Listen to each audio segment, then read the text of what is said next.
Dans le petit village de Hoa An, au Vietnam, les aventuriers de la gastronomie, Amir, Mizuyo, Janet et Gaston, étaient en quête d'une nouvelle recette à découvrir.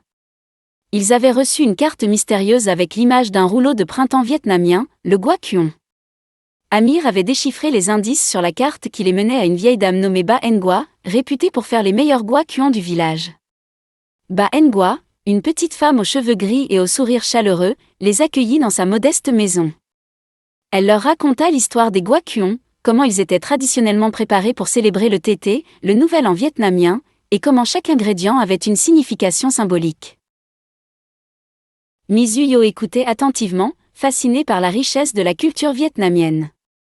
Janet était impatiente de mettre la main à la pâte et de préparer elle-même les Gua Cuong, tandis que Gaston avait déjà l'eau à la bouche à l'idée de déguster ces délicieux rouleaux de printemps.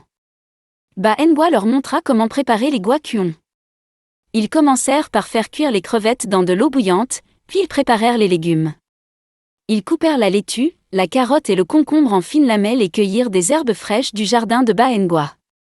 Ensuite, ils trempèrent les galettes de riz dans de l'eau tiède jusqu'à ce qu'elles soient souples. Ils placèrent ensuite les légumes, les herbes et les crevettes sur les galettes et les roulèrent avec soin. Alors qu'ils étaient en train de préparer les Gua Cuong, un vent violent se leva, emportant la carte mystérieuse. Amir, rapide comme l'éclair, se précipita pour la rattraper.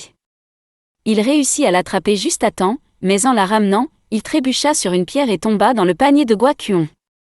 Les rouleaux de printemps volèrent dans tous les sens, provoquant l'hilarité générale. Une fois les rires calmés, ils se remirent au travail et préparèrent de nouveaux Gua Cuong. Ils les dégustèrent avec une sauce que Ba Ngoa avait préparée, savourant chaque bouchée. Ils étaient délicieux, frais et pleins de saveurs. Après avoir remercié Ba Ngoa pour son hospitalité et sa patience, ils repartirent, la carte mystérieuse en main, prêts pour leur prochaine aventure culinaire.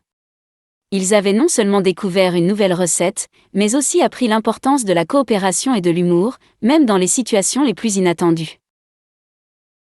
Et comme le dit toujours Ba Ngoa, la cuisine, c'est comme la vie, il faut la prendre avec le sourire, même quand les choses ne se passent pas comme prévu.